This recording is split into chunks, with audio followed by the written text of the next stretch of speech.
Kenalkan, nama saya Ahmad Hairul Huda dari kelas 11 MIPA 1, nomor absen 2. Perkenalkan, nama saya Muhammad Iqbal Renarvi, nomor absen 15. Saya Muhammad Fajar Kirom, absen 16. Perkenalkan, nama saya Syauqi Zainal Fata, absen 27. Rekayasa bidang konversi energi. A. Latar belakang. Pemanfaatan potensi energi terbarukan saat ini semakin banyak mendapatkan perhatian di kalangan ilmuwan maupun di sektor industri. Hal ini disebabkan karena timbulnya kekhawatiran akan timbulnya krisis energi yang disebabkan menipisnya bahan bakar fosil yang terkandung di alam serta efek negatif yang ditimbulkan akibat penggunaan bahan bakar fosil berupa pencemaran udara dan pemanasan global. Salah satu sumber energi terbarukan yang semakin banyak digunakan adalah energi angin. Tetapi pemanfaatan sistem konversi energi di Indonesia, terutama sebagai penghasil energi listrik alternatif, sampai saat ini masih sangat rendah. Salah satunya penyebab adalah kecepatan angin rata-rata di Indonesia yang berkisar antara 2 hingga 5 meter per sekon, tergolong kecepatan angin yang rendah sehingga secara teori sangat sulit untuk menghasilkan energi listrik dalam skala besar. Meskipun demikian, potensi angin di Indonesia yang hampir sepanjang tahun memungkinkan untuk dikembangkan sistem pembangkit listrik tenaga angin skala kecil.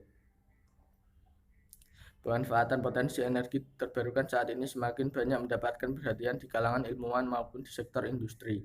Hal ini disebabkan karena timbulnya kekhawatiran akan timbulnya krisis energi yang disebabkan menipisnya bahan bakar fosil yang terkandung di alam serta efek negatif yang ditimbulkan akibat penggunaan bahan bakar fosil berupa pencemaran udara dan pemanasan global. Salah satu sumber energi terbarukan yang semakin banyak digunakan adalah energi angin.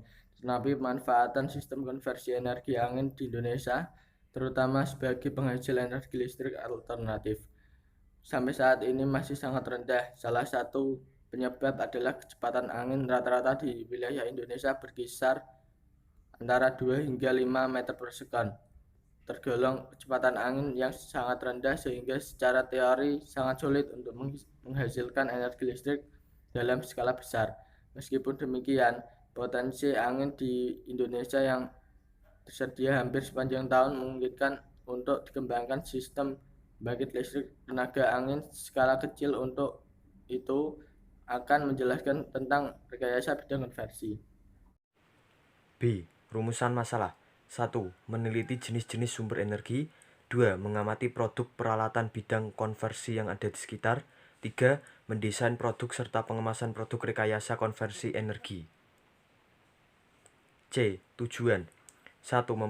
Mempresentasikan karya dan proposal usaha produk rekayasa konversi energi dengan perilaku jujur dan percaya diri. 2. Menyajikan simulasi wirausaha produk rekayasa konversi energi berdasarkan analisis pengelolaan sumber daya yang ada di lingkungan sekitar. Materi. Konversi energi adalah perubahan bentuk energi dari yang satu menjadi bentuk energi lain.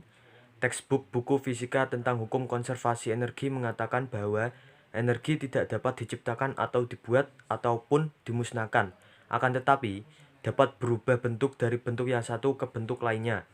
Revolusi industri yang dimulai dari penemuan mesin uap oleh James Watt ini adalah contoh konversi energi dari energi batubara menjadi energi gerak mesin uap. Energi merupakan kemampuan untuk melakukan kerja. Energi dapat dikonversikan atau berubah dari bentuk energi yang satu ke bentuk energi yang lain. Energi dapat dipindahkan dari satu sistem ke sistem lain melalui gaya yang mengakibatkan pergeseran posisi benda. Sumber energi yang dimanfaatkan untuk kehidupan manusia dapat dibedakan menjadi energi baru, terbarukan, dan tidak terbarukan.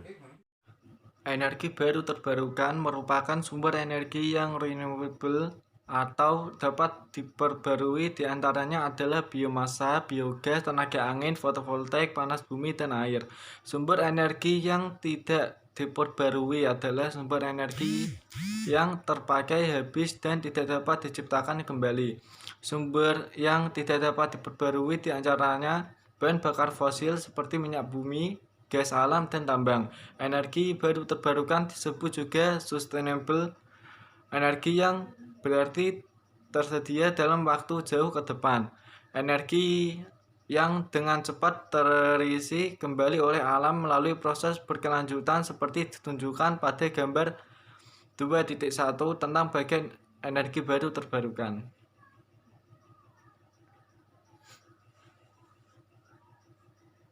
Sumber energi dalam proses konversi dapat menghasilkan energi listrik yang merupakan salah satu bentuk energi yang terluas dalam pemakaian energi. Proses mendapatkan tenaga listrik ini melalui proses pembangkitan listrik dengan metode menggunakan bahan bakar berupa batu bara, minyak bumi, gas, uranium untuk menghasilkan panas. Panas diubah menjadi uap melalui pipa dan turbin di mana energi panas diubah menjadi energi mekanik. Energi mekanik ini digunakan untuk menjalankan generator yang dapat menghasilkan listrik. Pembangkitan energi listrik dengan menggunakan energi tidak terbarukan sudah mulai dikurangi untuk saat ini, dan alternatif yang dikembangkan adalah energi baru terbarukan yang ramah terhadap lingkungan. Konversi energi juga dapat kita jumpai dalam kehidupan manusia dalam menjalankan aktivitasnya. Begitu pula dalam kegiatan di sekolah. Jika kita bersama-sama menjalankan kegiatan upacara bendera setiap hari Senin pagi di mana pembina upacara memberikan amanat digunakan alat pengeras suara. Sistem pada pengeras suara terdapat komponen mikrofon, amplifier, listrik, dan speaker. Sistem ini menggunakan transducer, yaitu sebuah alat yang dapat mengkonversi energi, yaitu mengubah energi dari satu bentuk ke bentuk lain. Mikrofon sebagai transducer input mengubah energi suara menjadi energi listrik yang berupa sinyal input diproses pada amplifier listrik menjadi sinyal output. Sinyal output diterima speaker sebagai transducer output, yaitu mengubah energi listrik menjadi energi suara. Proses manufacturing yang menggunakan sensor dalam proses produksi juga tidak terlepas dengan kegiatan yang berkaitan dengan konversi energi. Sensor adalah alat yang digunakan untuk mendeteksi dan berfungsi sebagai transducer yang digunakan untuk mengubah variasi mekanis, magnetis, panas, sinar, dan kimia menjadi tegangan dan arus listrik. Mikroprosesor yang berperan sebagai otak dalam sistem otomasi industri menggunakan sensor yang dapat diekuivalen dengan mata, pendengaran, hidung, dan lidah. Proses manufacturing yang menggunakan sensor dalam proses produksi juga tidak terlepas dengan kegiatan yang berkaitan dengan konversi energi. Sensor adalah alat yang digunakan untuk mendeteksi dan berfungsi sebagai transducer yang digunakan untuk mengubah variasi mekanis, magnetis, panas, sinar, dan kimia menjadi tegangan dan arus listrik. Mikroprosesor yang berperan sebagai otak dalam sistem otomasi industri menggunakan sensor yang dapat diekuivalen dengan mata, pendengaran, hidung, lidah pada manusia. Sensor optik diekuivalen dengan mata pada panca indera, mikrofon ekuivalen dengan pendengaran, hidung ekuivalen dengan sensor gas, dan masih banyak ragam sensor yang dapat digunakan sesuai dengan kebutuhan yang sesuatu proses pengendali otomatis diantaranya seperti penghitungan jumlah barang, produksi, pengisian botol, pintu otomatis yang menggunakan sensor-sensor. Pemetaan peluang yang perlu dikembangkan dalam usaha bidang konversi energi diantaranya menemukan peluang dan potensi usaha yang dapat dimanfaatkan, mengetahui besarnya potensi usaha yang tersedia, dan berapa lama usaha dapat bertahan. Ancaman dan peluang selalu menyertai suatu usaha, sehingga penting untuk melakukan dan memantau perubahan lingkungan dan kemampuan adaptasi dari suatu usaha agar tumbuh dan bertahan dalam persaingan. Pemetaan potensi usaha dapat didasarkan pada sektor unggulan dari masing-masing daerah. Pemetaan potensi menjadi sangat penting untuk mendorong pertumbuhan dan pemetaan ekonomi daerah. Pemetaan potensi usaha dapat dilakukan secara kuantitatif maupun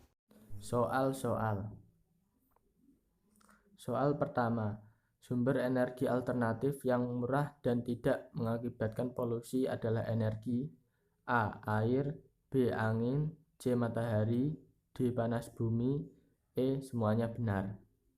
Soal nomor 2. Energi air dapat digunakan untuk menghasilkan energi A. Listrik, B. Panas, C. Gerak, D. Cahaya, E. Angin. 3. Energi utama panas bumi adalah A. Bensin, B. Angin, C. Matahari, D. Air, E. Tanah. 4. Sumber energi yang tidak dapat diperbarui adalah A. Angin, B. Air, C. Minyak bumi, D. Matahari, E. Biogas. 5.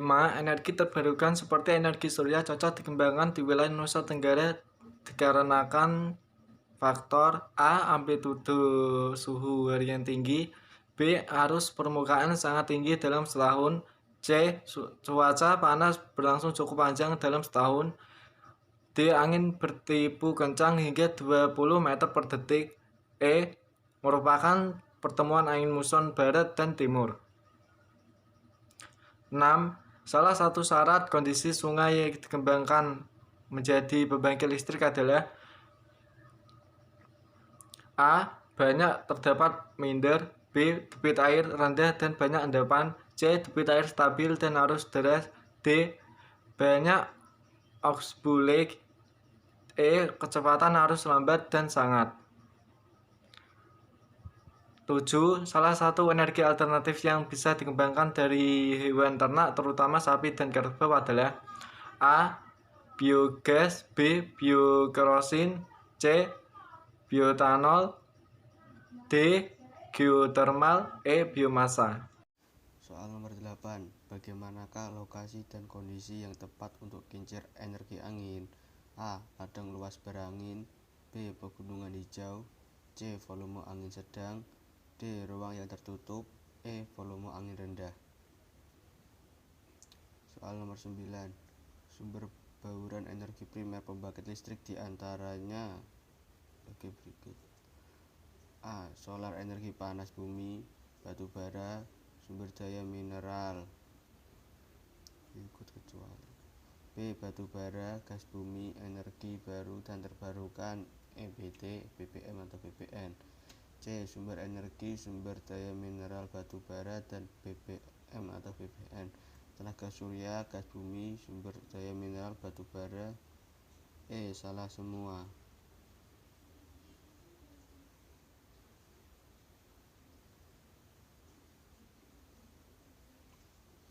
Soal nomor 10. Udara yang bergerak dari tempat yang bertekanan tinggi ke tempat yang bertekanan rendah disebut A. Energi panas, B. Air, C. Gas alam, D. Panas bumi, E. Angin.